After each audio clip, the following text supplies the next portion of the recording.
My name's Tom Morgan, and I'm part of Lake County Lake Lovers. And for the past 2 years, I've taken an interest in water quality and testing. And the organization has been very helpful in providing us with the tools and education about water quality. So I personally test 4 of the lakes here on the chain of lakes in western Lake County. I test Pistakee Lake, Fox Lake, Redhead Lake, and now Grass Lake. And as my friend Rob mentioned, the chain of lakes is a group of, I think it's 13 lakes that comprises about 8,000 acres, all connected, with a large amount of recreation. And what we're discovering is that many of the people who are part of this have different needs.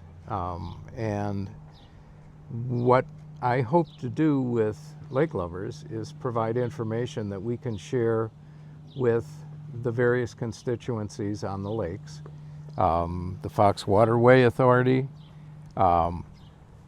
there are various homeowners associations that manage the land that abuts the lake, but other than the Waterway Authority, nobody's really managing the water. And it's one of the most valuable resources that we have.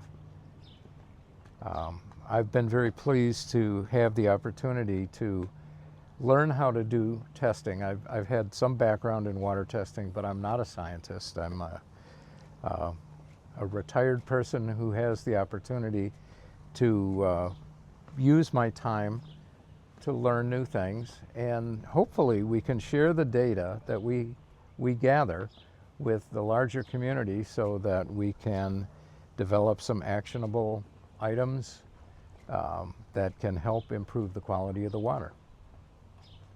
Hi, I'm Rob, and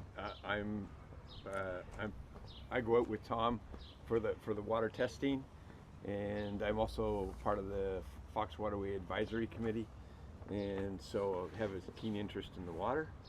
And so I want to ask Tom a couple of questions. Sure. So Tom, what did you see this morning off your dock? Well, we were both shocked when we went down to the boat to get ready for testing and found an enormous mat of green algae. What do you call it? Filamentous algae. Nasty stuff that was not there on Sunday, the last time I was down at the lake and looking at the boat. This stuff had either grown or risen from the bottom of the lake. I'm not certain, but it's there now, and it really creates a kind of a nasty space where there used to be beautiful water. What I hope to learn through the experience of doing water testing is how we can help our communities learn how to stop putting things in the water that allow algae like that to grow. So today we went out on the boat, and we were fortunate to be able to also have our intern with us, and so of course we did the readings. And so how was the Sitkey disc readings today? A little bit worse than they were at the beginning of the season, which is, I think, what we found last year. You start out with fairly clear water, although it's not consistent. You start out with clear water in the beginning. Later, as the algae starts to form and consume the phosphorus in the water, the phosphorus that we're testing for, the water gets clear again, and then it gets stirred up and not so clear. And so together with the people testing the various lakes throughout Lake County, that we can learn things that we can do to help improve the situation with the lakes that we all love and enjoy. I think one thing for sure that that Tom was able to confirm when he completed his analysis today was there is an abundance of phosphorus, and we know that that's a key contributor to the health of the lakes. And so it helps us focus in on identifying where this phosphorus is coming from. And I think one of the interesting readings that you shared with me was that the deep reading, which is we're here at on Pistakee Bay, which is a beautiful bay, but it has a deep section, and that deep section is something called has very low oxygen level right now, and that supports the release of phosphorus.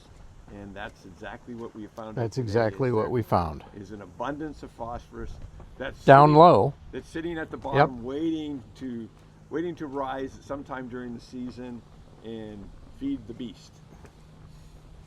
Another thing that I found interesting today when we were out testing, I didn't know until we got back, was that the water coming into Grass Lake and going out had exactly the same level of phosphorus. The inlet and the outlet had exactly the same level, which was actually quite low compared to some of the other lakes. Now, I think we think of Grass Lake as the shallow cesspool, if you will, of the chain. It's not the prettiest lake. There's a lot of weeds. It's not all of it is navigable. But I would have expected there to be more phosphorus there, coming down the Fox River and then feeding into the rest of the chain. And oddly, we found that was not the case. And we had the same amount coming out of the Fox going into Fox Lake. And we just hope to continue to have fun, go out and learn by seeing what's happening on the lake, and being able to do that every 2 weeks, we get a new experience every time.